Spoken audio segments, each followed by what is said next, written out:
ka tambaye ni yadda ake creating WhatsApp link. So shi WhatsApp link depending on, ya danganta ga wane course kake promoting.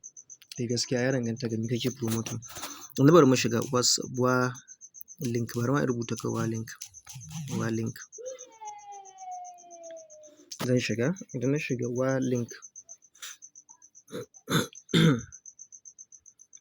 ga nan sun nuna min wannan create wa link ɗin nan, wannan website ɗin na farko, so zan taɓa kan shi, create wa link. Bara ya buɗe.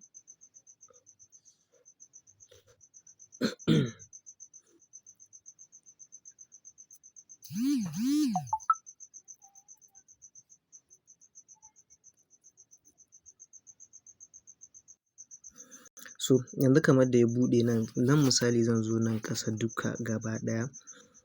Farko nan zan fara canza country, haka za ku ga ba Najeriya ba ne.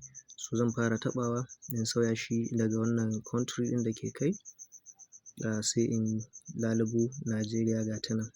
So zan rubuta number waya da nake son amfani, let's say 7033560783.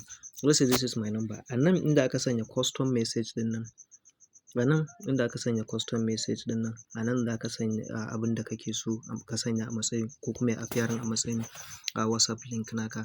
Yanzu misali let's say bari rubuta Aslam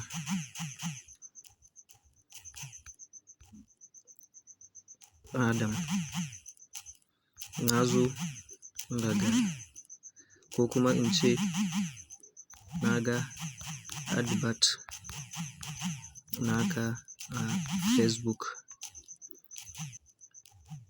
kan yadda mutum zaya koyi yadda ake yin flower base. Misali bari in bada flower base, let's say flower base, misali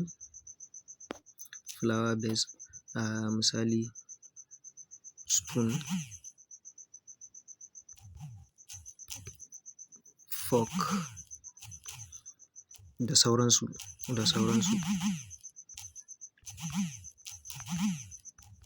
Ina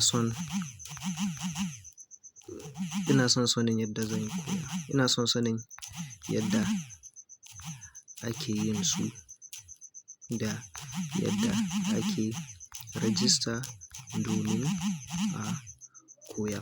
To misali sai ka ce mai, sai ya rubuta sunan shi nan gwarin sunana. Misali sai ka ba shi dama ya rubuta sunan shi. Sunana